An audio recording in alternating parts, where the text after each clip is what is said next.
Business Lunch. I'm Pavitra Parekh. There's lots for us to talk about. The big Q really, of course, is out of the way from the RBI governor. And, once the policy did come out, so the RBI really gunning for growth. And the market seems to like that. So it's 140 points higher right now. It's been absolutely steady ever since we did get that policy decision, where we did see a sharp downtick immediately after the decision came out was, of course, the bank. So they saw a sharp slide. And ever since then, it's been quite choppy. Right now, the Nifty Bank is holding up with a gain of around 65 points. So that is clearly the one which is underperforming today.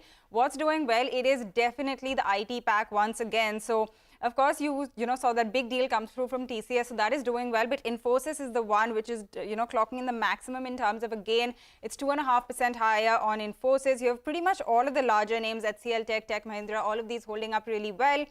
You have Reliance also, which is in the green today. So that is really supporting the market. We're seeing this after a couple of days. And if you take a look at the top gainers, then you do have the Adani Enterprises and Adani Port stocks.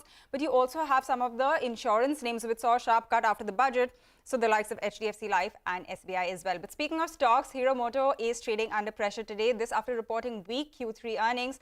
Sonia is joining us to tell us more. Sonia, the company's management also had their conference call right now. So what do they have to say? So, the numbers were weak, as you rightly pointed out. But at the conference call, the management didn't seem too perturbed at all. In fact, they said that they are expecting a strong revenue growth on the back of multiple product launches that they have lined up in this year. They also said that there's a sequential improvement that they're expecting. And this time in their spare parts business, they saw an all-time high quarterly revenue. Also, the gross profit per vehicle has come in at an all-time high of 19,800 rupees per vehicle.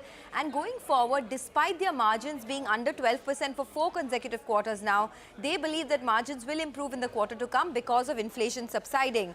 They said that overall for the industry, they're quite confident that there will be double-digit revenue growth for the two-wheeler industry in FY24.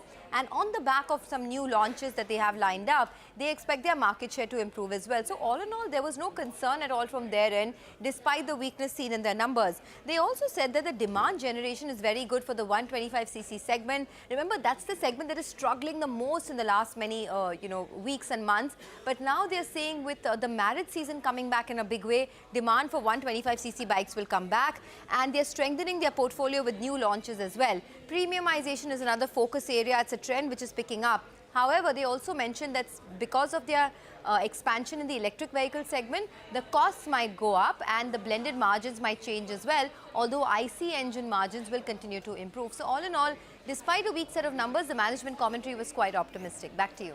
All right, Sonia, thanks a lot for taking